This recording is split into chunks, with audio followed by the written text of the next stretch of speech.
경기도 의원들의 의정활동과 경기도의회 주요 정책을 살펴보는 시간 의정포커스. 안녕하세요. 이미란입니다. 오늘은 새누리당 신현석 의원과 함께하겠습니다. 의원님 안녕하세요. 안녕하세요. 네, 경기방송 청취자들에게 인사 말씀해 주시죠. 네, 안녕하십니까. 경기방송 청취자 여러분. 파주 출신 새누리당 대변인 도의원 신현석입니다. 경기방송은 제가 대변인이 되어서 처음 인터뷰한 방송국인지 꼭 친정해 온 기분입니다. 네, 오늘 그럼 편안하게 말씀 부탁드리겠습니다. 그 의원님께서 5월 임시회 5분 발언을 통해서 경기도 중증 외상센터 설치가 시급하다 이런 말씀을 하셨습니다. 이 중증 외상센터 미비로 인해서 도민들이 많이 피해를 입고 있는 건가요? 예, 매년 중증 외상 환자가 12만 5천 명이 발생해서 11,000명이 사망하고 있습니다.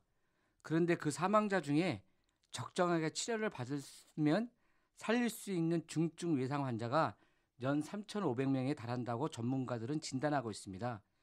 사실 중증 외상 환자가 예방 가능한 사망률은 98년에 50%에서 2007년 33%로 개선되었으나 미국, 일본의 10 내지 15%에 비해 2배가 넘는 수준입니다. 2008년 질병관리본부 자료에 의하면 외상으로 인한 사망은 국내 전체 사망 원인 중 암, 뇌혈관 질환에 이어 3위를 차지하고 있는 것으로 나타났습니다. 특히 44세 미만의 인구에서 사망 원인이 1위라는 것이죠. 네. 45세에서 60세 연령 구간에서는 사망 원인 2위로 주요 경제활동 인구에서 가장 중요한 사망 원인으로 꼽힙니다. 매년 10,000명씩 죽어가는 외상 환자들을 살리기 위해 경기도에는 외상센터가 구축돼야 합니다. 특히 외상 환자들이 산업 현장에서 공사장에서 생업으로 바쁜 자동차에서 논밭을 가꾸는 농기계에 의해서 사고를 당하는 이들은 우리의 이웃이고 성실한 국민이며 한 가족입니다. 그런데 이러한 서민이 험한 일 적게 하고 좋은 차 타는 사람에 비해 사고 당할 확률이 2.5배가 높다고 합니다.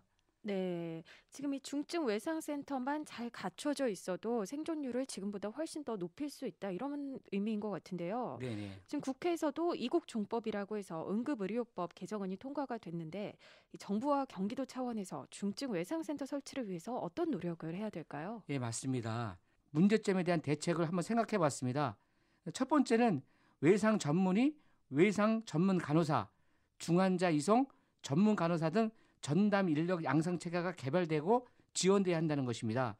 선진국은 물론 석해군 선장이 사고를 당한 개발도상국 예멘에서조차도 중증 외상 체계가 잘 구축되어 있으나 이들 예산은 중앙정부나 지방정부에서 지원하고 있습니다. 그동안 우리 국회와 정부는 응급 상황에 대한 국민을 위해 응급의료기관의 확대 및 응급의료체제의 구축 등 노력을 기울였으나 아직까지도 예방 가능한 사망률이 33% 수준으로 향후 해결해야 할 과제가 산적해 있습니다. 네, 지금 앞으로도 뭐 해결해야 될 일도 많지만 가장 시급한 것은 빨리 이 센터가 만들어지는 것이겠네요. 네네.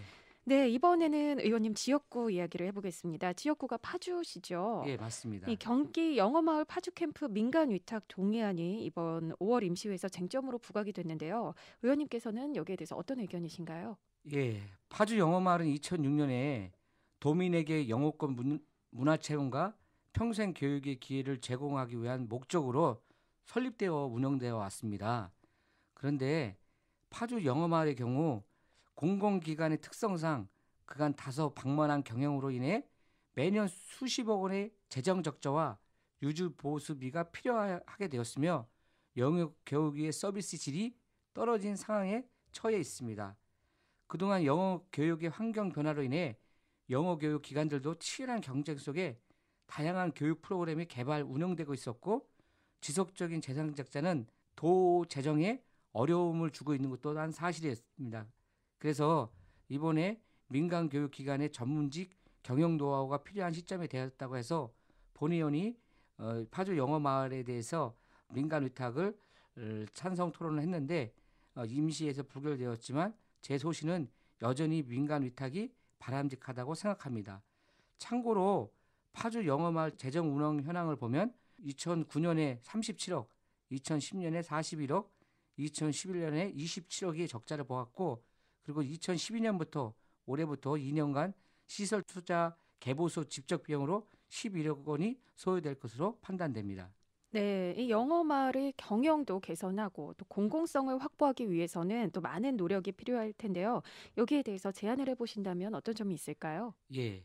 파주 영어마을은 앞서 말했듯이 공공기관으로서의 경직적이고 비효율적인 비전문적인 운영의 문제점도 있었습니다. 영어마을 경영 개선을 위해서는 민간 교육기관의 전문적인 경영 노하우가 필요한 시점입니다. 참고로 전국 21개 영어마을 중 파주 영어마을과 소규모 시설인 군산시 교육청에서 위탁 운영 중인 군산 영어 체험 학습센터 한 415평 정도 되더라고요. 그거 외에는 모두 민간 위탁으로 운영되고 있는 것을 볼 때 민간 위탁이 공공성을 약화시킬 것이라는 주장은 현실에 부합되지 않습니다. 경기도 어렵습니다. 경기도가 투자하고 싶어도 돈이 없습니다. 그런데 경기도 파주 영어마을 시설 가동률은 60%에 불과합니다.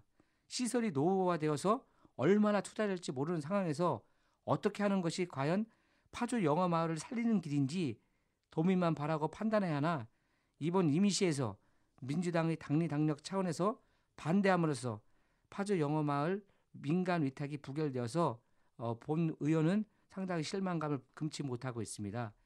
해서 저소득층 자녀 교육 지원 확대를 위한 도의 예산 지원 확대 및 영어 교육 전문 경험을 가진 경영진의 영입이 필요하다고 판단됩니다.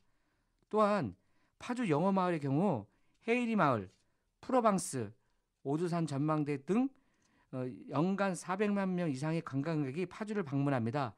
그래서 경기 서북부 명소 주변 시설들과의 연계 운영도 또한 필요하다고 본의회는 판단됩니다. 현재 파주 영어마을의 연간 방문객은 인근 지역 방문객의 20분의 1에 불과한 20만 명 수준입니다. 인근 명소와 연계 운영 시 파주 영어마을이 크게 활성화되어 지역 경제와 고용 창출에 크게 기여할 것으로 판단됩니다. 네. 또 그 새누리당 경기도의회 대변인도 맡고 계신데요. 지금 김문수 지사의 그 대권 도전과 관련해서 또 많은 이야기들이 있습니다. 의원님의 의견은 어떠신가요? 미국의 24개 주는 주지사직을 유지하고 대선을 칠 수 있도록 제도적으로 보장하고 있습니다. 아칸소 주지사였던 클린턴이나 텍사스 주지사였던 부시가 직을 가지고 대통령이 된 케이스입니다. 도지사직을 사퇴하면 보궐선거에서 소요되는 예산이 300억 내지 400억이 든다고 합니다. 도지사가 예비 후보를 등록을 하지 않는 한 도지사직을 가지고 경선 참여가 가능한 것이 현행 선거법입니다. 법이 보장하고 있는 것이죠. 도지사가 현행 법상을 직을 가지고 경선에 나갈 수 있는데 못하러 사퇴해서 도전 공백을 만들고 막대한 보궐선거 비용을 쓸 필요가 없다는 것이죠. 네, 잘 알겠습니다. 이제 의원님의 끝인사로 이 시간 마치겠습니다. 존경하는 경기도민 여러분, 그리고 경기방송 청취자 여러분, 정치가 국민에게 희망을 주어야 되는데 그렇지 못해 너무 송구스럽습니다. 검은 고양이든 흰 고양이든 쥐만 잘 잡으면 되듯이 도민 여러분께 희망을 주는 정치인이 되도록 도정을 견제하고 대안을 제시하는 도의원이 되도록 열심히 잘하겠습니다. 감사합니다. 네, 오늘 나와주셔서 고맙습니다.